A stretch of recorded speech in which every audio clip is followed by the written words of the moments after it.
ये कहानी शुरू होती है शाहपुर नाम के एक छोटे से गांव से, जहां रहते थे 3 जिगरी दोस्त, रायस्टार, ज्ञान भाई और अज्जू भाई। इनकी दोस्ती इतनी गहरी थी कि लोग इन्हें दोस्त नहीं बल्कि भाई कहते थे। तीनों ने मिलकर मेहनत करके एक छोटा सा ढाबा शुरू किया। धीरे धीरे वह ढाबा पूरे इलाके में मशहूर हो गया। वहाँ का खाना इतना स्वादिष्ट था कि दूर दूर से लोग खाने आते थे। जल्द ही ढाबा इतना फेमस हो गया कि देश विदेश के लोग वहाँ आने लगे और इनका मुनाफा भी बढ़ता गया। लेकिन किसे पता था कि ये खुशियाँ ज्यादा दिन टिकेंगी नहीं। ढाबे के पीछे एक घना और डरावना जंगल था, जिसमें कहा जाता था कि सूखा लकड़ा नाम का एक भूत रहता है। गांव वालों का मानना था कि जो भी उस जंगल में गया वो कभी लौट कर नहीं आया। एक दिन ढाबे में लकड़ी खत्म हो गई। ज्ञान भाई और अज्जू भाई जंगल से लकड़ी लाने चले गए। जैसे ही वो दोनों पेड़ काट रहे थे, तभी झाड़ियों के पीछे से एक अजीब आवाज आई, ठुंग ठुंग ठुंग ठुंग ठुंग। और फिर सामने आया सूखा लकड़ा, एक लंबा भयानक सूखी लकड़ियों से बना हुआ भूत। सूखा लकड़ा ने ज्ञान भाई पर हमला किया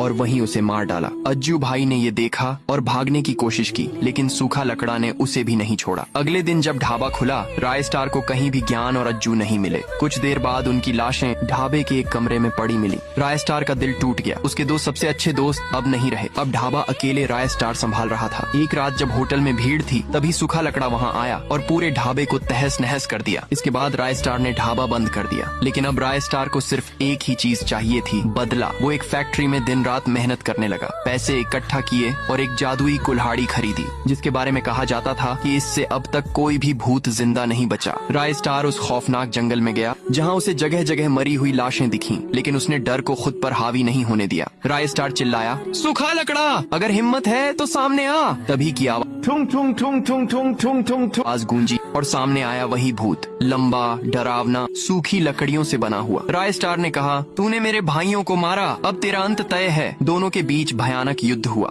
अंत में रायस्टार ने जादुई कुल्हाड़ी से सूखा लकड़ा को काट डाला। इसके बाद रायस्टार अपने ढाबे में लौटा। ढाबा फिर से खुला। पहले से भी ज्यादा लोग आने लगे। सब कुछ फिर से ठीक हो गया। लेकिन कहानी यहीं खत्म नहीं होती। एक दिन एक छोटा लकड़ी जैसा बच्चा ढाबे में आया और रायस्टार की तरफ दौड़ा। लेकिन रायस्टार ने देखा कि वो कोई बड़ा खतरा नहीं है, सिर्फ सूखा लकड़ा का बच्चा है। उसने